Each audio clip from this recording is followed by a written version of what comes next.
Então, Mateus capítulo 24. Quando Jesus ia saindo do templo, aproximaram-se dele os seus discípulos para lhes mostrarem a estrutura do templo. Jesus, porém, lhes disse: não vedes tudo isso? Em verdade vos digo que não ficará aqui pedra sobre pedra que não seja derrubada. E estando assentado no Monte das Oliveiras, chegaram a ele os seus discípulos em particular, dizendo: dize-nos, quando serão estas coisas e que sinal haverá da tua vinda e do fim do mundo? É interessante que os discípulos já tinham a noção de que o mundo foi feito e haverá um final para o mundo. Mas Jesus apresenta para eles o símbolo maior dos judeus, que era o templo, que hoje é o símbolo maior dos crentes, o templo. Para que você vem para a igreja? Porque lá na igreja tem um pastor bonito que fala bem. Porque lá na igreja tem uma pastora que canta uma maravilha. Jesus, quando a pastora canta, é céu na terra. No templo era o lugar do sacrifício. No templo era o lugar onde eles ouviriam a voz de Deus. O templo era o lugar aonde o povo tinha segurança, porque era o templo que representava a fé daquele povo. O templo era o lugar onde o povo sabia que Deus manifestava. Era o lugar onde Deus orientava o seu povo. E Jesus diz para eles: está vendo isso aqui? Vai acabar. Vai virar pedra sobre pedra. E aí os discípulos coçam a cabeça, né? E eu acho legal isso, que a gente deveria fazer isso todos os dias, coçar a cabeça, e não por causa de piolho, não. Mas coçar a cabeça, tipo assim, o que quer dizer isso? Vocês não têm curiosidade? Eu tenho. Vocês precisam ter curiosidade para entender o que Jesus está dizendo através da sua palavra. Imagina Jesus chega para vocês agora e diz, esse lugar... quase não tem pedra, né? Mas esse lugar vai virar pedra sobre pedra, vai acabar. E aí na tua cabeça deveria vir um turbilhão de perguntas. Por que Jesus está dizendo isso? Para quê? Por que Jesus não está dizendo que esse lugar será exaltado, será um lugar onde o governo de Deus será estabelecido novamente e governará todas as nações? Por que não? E os discípulos coçam a cabeça. Jesus, o que isso quer dizer? Quando será a tua vinda? Quando será o fim do mundo? E aí Jesus começa agora para os curiosos, dar entendimento. Seja curioso em nome de Jesus. Quando você ler alguma coisa, procure entender o que está escrito. Quando esse pastor estiver falando alguma coisa, procura saber se de verdade é Jesus que está falando através dele. Senão, não ouçam. Então tenham curiosidade. Jesus agora vai alimentar a alma deles. Vai saciar o desejo do coração deles, respondendo às perguntas dos seus corações. Versículo 4, versículo 5 diz assim: e Jesus respondendo disse-lhes: acautelai-vos que ninguém vos engane, porque muitos virão em meu nome dizendo, eu sou o Cristo, e enganarão a muitos. Jesus começa a trazer algo importantíssimo. Quando vocês tiverem curiosidade de querer entender o que está escrito sobre as Escrituras, vocês precisam entender que virão pessoas, vilões, pessoas vestidas de ovelhas, mas são lobos para querer distorcer aquilo que é verdade. E Jesus diz para eles: acautelai-vos, porque virão muitos dizendo que sou eu. Quantos a gente já conhece assim? Quantas programações de televisão que nós vemos as pessoas falando que Jesus e que Deus está lá. fazendo milagres extraordinários, coisas maravilhosas. Mas pastor, o importante não é o milagre? Quem disse? Aonde está escrito que o milagre é importante? Mas Jesus fez milagre. Fazer milagre é uma coisa, a importância do milagre é outra coisa. Tem gente usando milagre para deturpar a Bíblia, dizendo que Deus disse o que não disse, mostrando milagres, e com voz linda, fazendo coisas bonitas. E se nós não estivermos apercebidos, aquilo enche o nosso coração de esperança. Acautelai-vos, para que ninguém vos engane. Fiquem espertos. Os tempos são difíceis. Não permita que as pessoas, ou qualquer pessoa, ou seja lá quem for, com o título que tiver, engane vocês. Não estou dizendo que vocês não possam ouvir nada. Eu estou dizendo que vocês precisam ter curiosidade e saber quem está falando. Toda informação que vem da Escritura, eu preciso saber quem está falando. E não só quem está falando, mas o que esta pessoa quer dizer essas coisas. Por mais lindas que sejam, por mais agradável que seja, por melhor que favoreça a sua vida, entenda, nem sempre vem de Deus. Vamos ler do 6 ao 8. Diz assim: e ouvireis de guerras e de rumores de guerra. Olhai, não vos assusteis, porque é mistério, tem que acontecer isso. Mas ainda não é o fim, porquanto se levantará nação contra nação, e reino contra reino, e haverá fome, e peste, e terremoto em vários lugares. Mas todas essas coisas são o princípio das dores. Eu acho legal Jesus falando isso, porque é algo para confortar o nosso coração. Não é para a gente ficar desesperado. Entende uma coisa, se alguém falar assim, vai estourar uma guerra, meu Deus do céu, e agora o que a gente faz? Aí, nós que estamos acautelados, nós temos buscado sabedoria, nós vamos buscar na palavra. O que Jesus falou de guerra?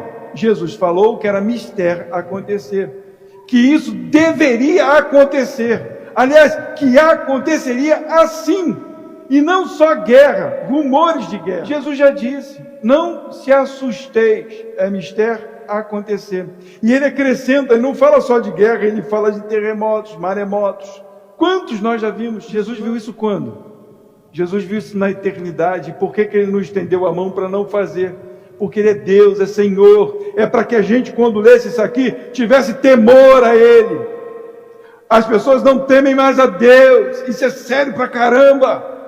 O Deus que escreveu isso aqui, que disse que aconteceria, Ele estava na eternidade. O mundo não existia quando Ele planejou essas coisas.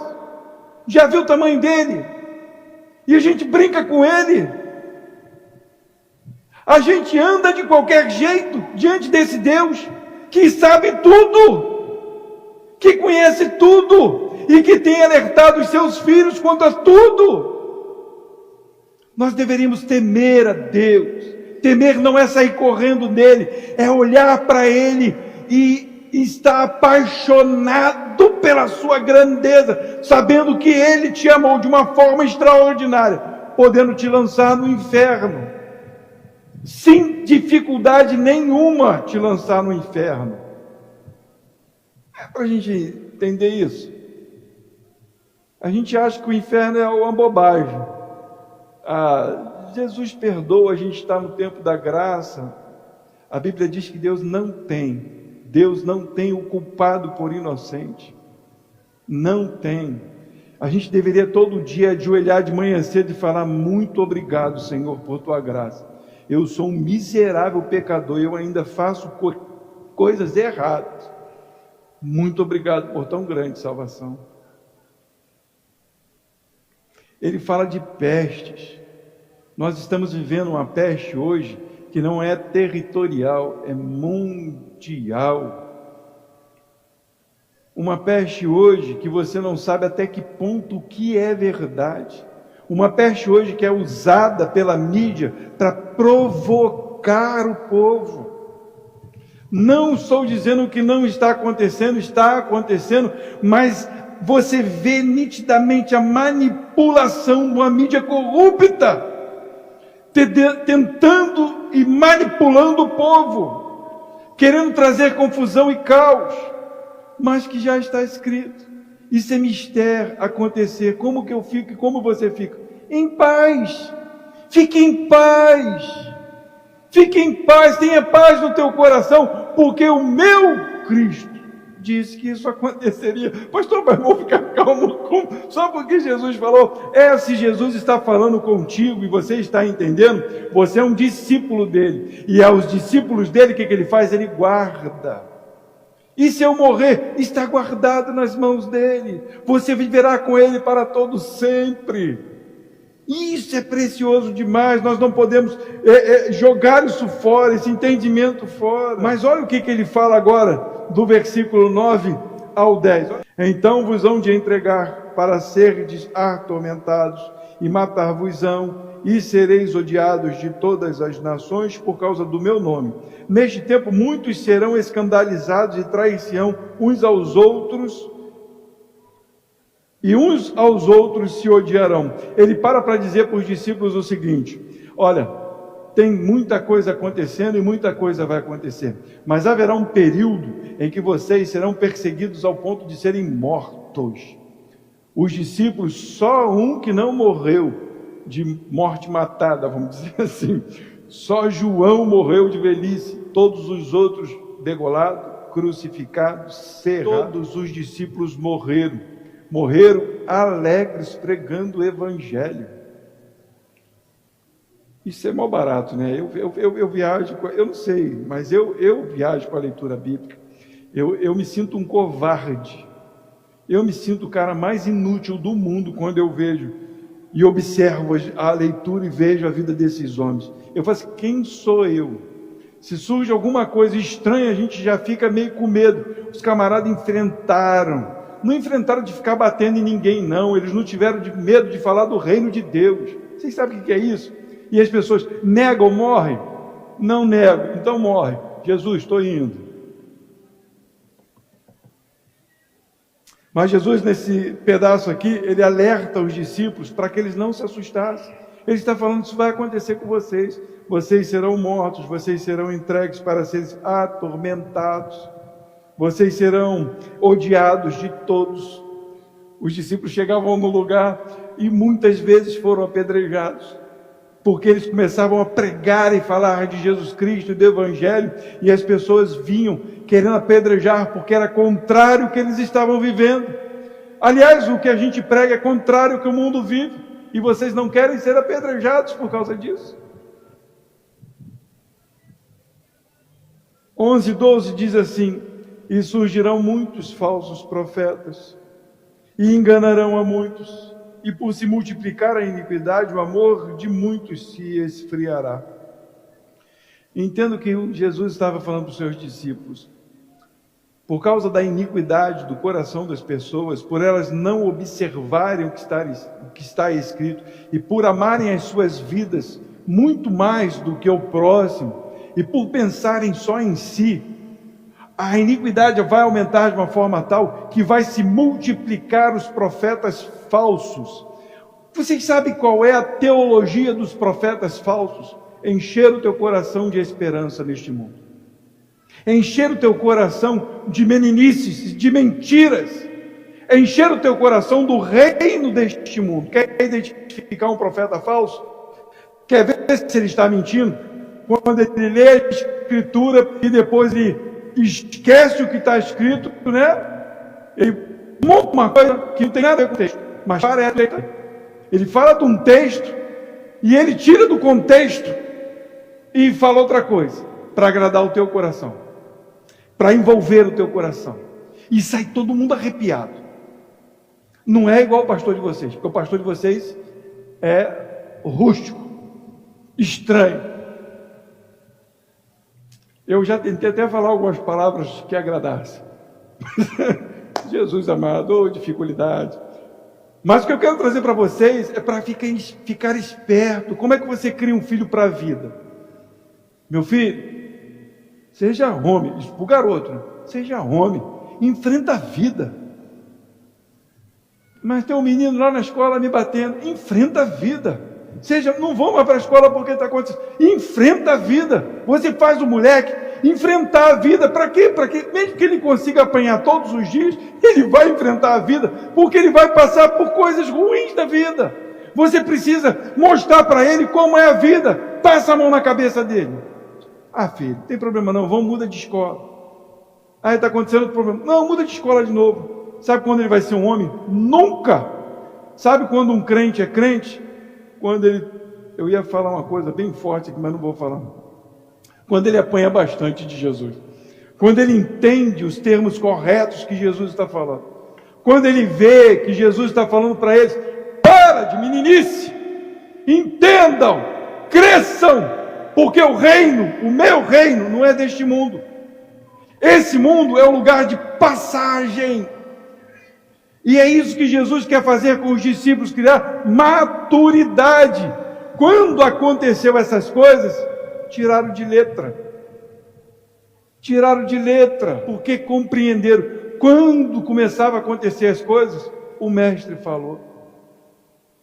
Jesus já disse, tenho paz no meu coração, porque compreendeu, entendeu o que Deus fez na vida desses homens. Não se vê em lugar nenhum, porque eles conheceram verdadeiramente o seu Senhor. Vamos lá, versículo 13 diz assim: mas aquele que perseverar até o fim, será? Quem é salvo? Aquele que perseverar, aquele que entendeu o propósito, aquele que diz, eis-me aqui, Senhor, estou aqui para cumprir o teu chamado. E aí quando vem a dificuldade, quando vem a tentação, quando vem a provação, não recua, ele continua. Porque o coração dele está cheio do Espírito de Deus, então ele sabe qual é o propósito dele, ele vai até o final.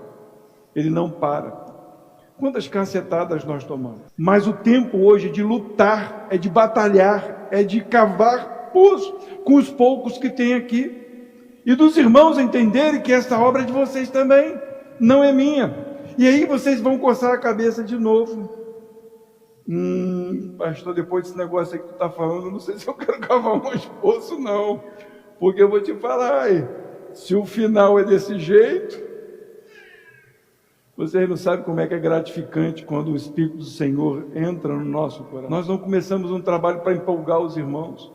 Nós estamos aqui por um chamado. Jesus nos chamou para alertar os irmãos, para dizer, desperta, acorda igreja, tema o Senhor, veja o que está acontecendo. E é verdade, o que Jesus disse vai acontecer e está acontecendo, e Ele virá. É isso, eu não vou fazer de outra forma. Olha lá, versículo 14. E este evangelho do reino será pregado em todo o mundo, em testemunha a todas as nações, então virá o fim. Entenda uma coisa, a palavra de Deus, o evangelho, esse testemunho, que é o evangelho de Deus, ele tem que ir até a extremidade da terra, a todas as extremidades da terra. Para quê? Para testemunho. Que testemunho é esse? Não é simplesmente o fato, quando o evangelho chegar lá nos últimos povos, Jesus volta. Não, o fato é o testemunho, para que digam que Jesus morreu por eles. O fato maior é esse, quando o último ouvir que Jesus morreu por eles, quando o evangelho for pregado lá naquela tribo lá, que ninguém ouviu falar de Jesus, aí está próximo, Jesus está voltando, porque todas as nações ouviram o testemunho de Jesus. É isso que ele está falando. Olha agora, versículo do 15 ao 22, diz assim: esse abominável da desolação é o anticristo, é o homem da iniquidade, que vai se apresentar no último momento. Entenda uma coisa importante. As coisas agora elas vão acontecer mundialmente. Jesus tem uma palavra que diz assim: quando houver paz e segurança, haverá repentina tribulação. O que o mundo pede hoje? Paz. O mundo pede paz. Aliás, todos nós pedimos paz. Nós não queremos paz. Eu não aguento, tem coisa que eu não aguento ouvir. Uma coisa que eu não aguento ouvir é funk. E os funk hoje estão uma miséria, maluco, o negócio está feio. Desculpa pelo maluco, mas o negócio está feio. Hoje eu cheguei aqui de manhã, era só pornografia. Só pornografia. Quando eu vou para casa, a gente vai tentar dormir, que é eleição, que é festa de alguma coisa. É só pornografia do outro lado dos meus vizinhos esquerdistas, que só tem esquerdista do outro lado, é só esquerdista. Todos eles. Só pornografia. O que nós queremos? Paz. A gente não satura. A gente sai de ônibus, é uma perturbação. Sai de carro, é uma perturbação. É toda hora alguém te fechando. Você sai para fazer compra, se tem fila, tem alguém falando alguma coisa enjoada. Aí vem guerra, vem peste, vem não sei o quê. Vem um vírus da China, vem... O que o mundo quer? Paz. Mas aí Jesus traz uma informação que haverá um homem que se chama abominável, um homem da iniquidade. Esse camarada, ele vai trazer paz à terra. E aí quem não tiver seguro em Jesus, vai dizer, esse é o Cristo. Esse é o cara que a gente esperava, porque ele agora trouxe paz mundial. Vocês sabem por que o que nós estamos vivendo hoje é mundial? Para que todos os povos vejam. Para que todos vejam. Tudo que está acontecendo aqui, está acontecendo na China, na Alemanha, nos Estados Unidos, lá, em todos os países. Todos estão conectados, vendo a peste se espalhando. Quando esse homem chegar e for para Jerusalém, se sentar no lugar santo, quando o templo de Salomão for construído, e ele se sentar lá, ele vai começar a governar e trazer paz e soluções para o mundo. E o mundo todo vai ver. Não vai ser um ou outro vai ver. Vão ser todos. Em todo lugar vai ver. E ele vai reinar. Mas Jesus disse que quando esse homem estiver sentado, se prepara. Porque haverá repentina tribulação. Só que Jesus, nesse texto, ele não fala só desta profecia. Quando os discípulos, quando Jesus subiu aos céus, e eles receberam o Espírito Santo, eles começaram a pregar o Evangelho, e começou uma perseguição ferrenha atrás dos discípulos. Começou uma perseguição, muito versículo 20 assim, ó. E orai para que a vossa fuga não aconteça no inverno, nem no sábado. Aí você pergunta assim, o que isso tem a ver comigo? Não tem nada a ver contigo, tem a ver com os judeus. Porque você imagina, se vier um inimigo no sábado, no tempo dos judeus naquela época, onde eles estariam? Na sinagoga. No sábado, eles estariam em casa, orando, conversando com Deus. E aí seria fácil dos inimigos emboscarem eles, porque eles estariam ali cumprindo o sábado. E no inverno, os montes eram cobertos de gelo. Como eles iriam fugir? Então Jesus está trazendo uma profecia que aconteceu, foi a destruição do templo. Jesus não disse no começo que haveria pedra sobre pedra daquele templo? Aquele templo foi destruído, e não só o templo, mas também Jerusalém foi destruída. Naquele templo eles tiveram que sair correndo, eles meteram o pé. Então Jesus está trazendo uma informação e já adiantando outra informação, está dizendo para eles que esse tempo é tempo deles fugirem, porque quando Roma vier tomar conta, acabou. Houve uma época de perseguição aos cristãos, mas depois já não era perseguição aos cristãos, era perseguição ao povo judeu. A terra dos judeus foram destruídas. Os judeus perseguiam os cristãos junto com os romanos. Daqui a pouco, os romanos vieram a perseguir os judeus. Destruíram a terra deles, destruíram o templo deles, e eles tiveram que sair em retirada. Mas Jesus não voltou naquela época. Então a profecia já estava apontando para um outro tempo. Agora nós vamos ler do versículo 23 ao 26. 23 de Mateus capítulo 24. Então, se alguém vos disser, eis que o Cristo está aqui ou ali, não lhes dei crédito, porque surgirão falsos cristos, falsos profetas, e farão tão grandes sinais e prodígios, que se possível fora, enganaria até os escolhidos. Eis que eu vou-lo tenho predito. Eis que estou anunciando, estou falando para vocês agora. Portanto, se vos disserem, eis que está no deserto, não saiais, eis que ele está no interior da casa, não acrediteis. Sabe por que Jesus está falando isso? Porque quando o anticristo vier, as pessoas vão falar assim, ele está lá, Jesus voltou, Jesus veio, e aí sai todo mundo correndo a adorar o Jesus falso, o Jesus que trouxe paz à terra. Jesus está falando para nós, não acrediteis, Jesus não vem reinar neste mundo, não tem um lugar na Bíblia que diz que Jesus vai reinar aqui. Nenhum lugar diz que Jesus vai buscar a igreja, ficar um tempo, voltar e reinar neste lugar. Nenhum.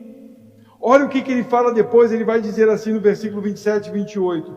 Porque assim como o relâmpago que sai do Oriente e se mostra até o Ocidente, assim será também a vinda do Filho do Homem.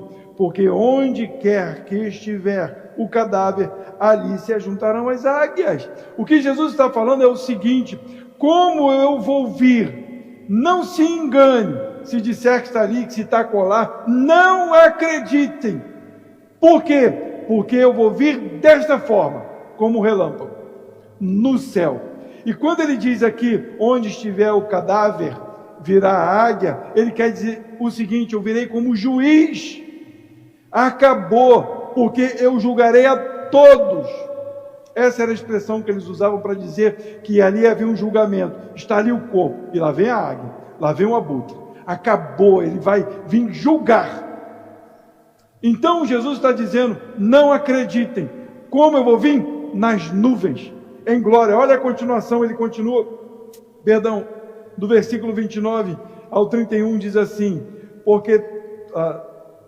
29, e logo depois da aflição daqueles dias, lembra do que ele falou? Do abominável da desolação? Depois da aflição daqueles dias, olha como ele agora dá ele agora mostra como vai acontecer.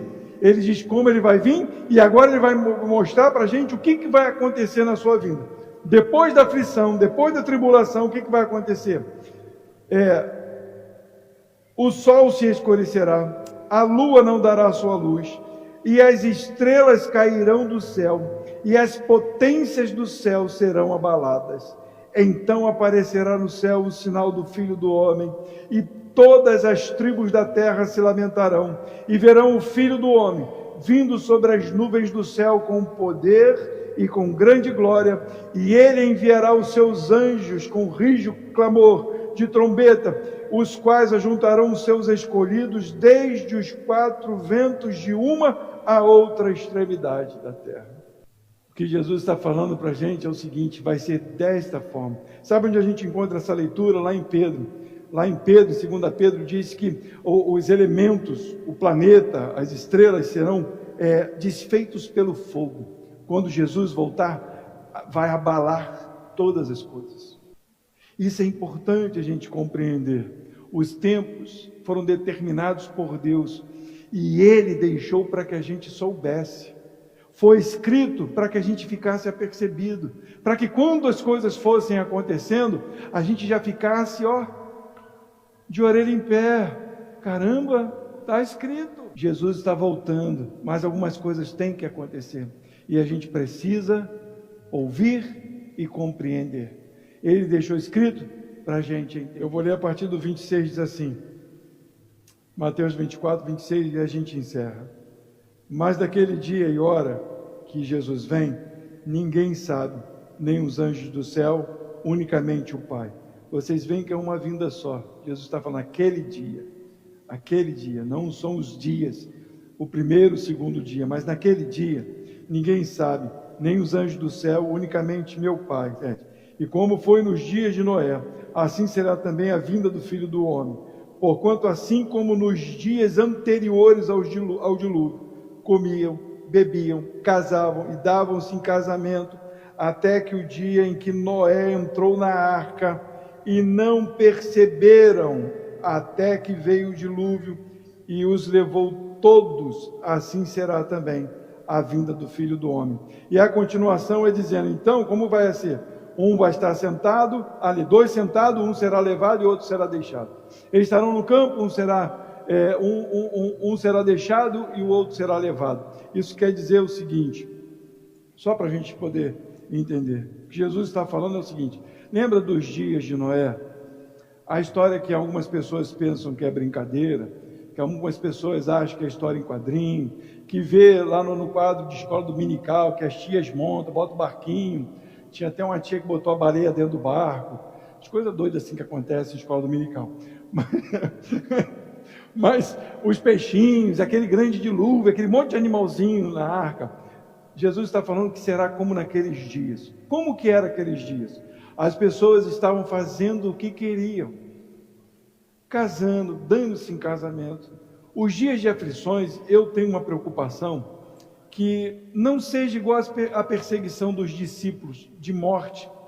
Eu não estou dizendo que seja não, mas a perseguição eu acho que é muito mais no interior da pessoa, porque Jesus fala que se Jesus não abreviasse aqueles dias, nem os eleitos seriam salvos. A que ponto chegaria o mundo para que nós pudéssemos perder a salvação? Para um crente verdadeiro perder a salvação, o Espírito não pode estar nele. Para um crente perder a salvação, ele deveria negar aquilo que ele crê. Como que ele vai negar? Se alguém matar ele, se no passado eles não negaram e morreram pelo nome de Jesus? Os tempos de Noé foram tão cruéis, que as pessoas não se importaram enquanto Noé construía a arca. Noé entrou na arca e eles não deram nem ideia. O que aquele maluco está fazendo lá dentro daquele negócio? E de repente veio o dia do dilúvio e arrebatou a todos. Só Noé e mais 7 se salvaram. 8 pessoas dentro do barco. No dia do juízo final, no dia em que Jesus vier, ele já declarou, será que quando o Filho do Homem voltar, achará amor na terra? Sabe por quê? Porque todos estarão numa posição de quase que negação ao Senhor. A parábola das 10 virgens nos mostra isso, porque 5 eram loucas e as outras eram prudentes, mas todas dormiram, todas ficaram desapercebidas, todas estavam como se o noivo não fosse voltar. Todas. Nós estamos chegando nesta época em que todos os crentes espalhados na terra parece que estão adormecidos, parece que estão dispersos, mas não é porque vem à igreja não, é porque já não tem uma vida de temor a Deus, não tem uma vida de testemunho do Senhor, não tem uma vida de homens e mulheres verdadeiramente crentes. Eu estou falando de todos, a começar em mim. Nós temos que orar para que a gente seja avivado, para que a nossa vida comece a resplandecer a luz de Cristo, para que quando esse dia chegar, a gente não seja pego de surpresa. Nenhum de nós. Eu oro por essa igreja. Eu peço para que cada um de vocês sejam avivados pelo Senhor, sejam convertidos pelo Senhor, sejam pessoas cheias do Espírito Santo, para que quando vier o dia mau, os falsos profetas, as mentiras enganadoras, você não dê mais atenção à mentira e vire as costas para a verdade, achando que a mentira é verdade. Porque esse é o sinal do anticristo. Você nega a Deus e aceita a mentira. Você nega a Cristo e aceita o anticristo. Você nega o céu e aceita o mundo. Você quer viver no mundo, mas não quer viver no céu. Esse é o sinal do anticristo. Com as suas mãos e com a sua mente. É a marca. O seu trabalho é para o mundo e a sua mente para adorar o anticristo. Vivam para Deus. Amem a Deus. Desfrutem de Jesus e sejam curiosos. Cocem a cabeça todos os dias com a palavra do Senhor. Analisem, perguntem, em oração. Não simplesmente perguntem para qualquer um. Em oração, Senhor, revela-me a tua verdade. Vê se há em mim algum caminho mau. Me faça andar por caminhos direitos, porque eu não quero ficar. Eu quero ir contigo. Amém?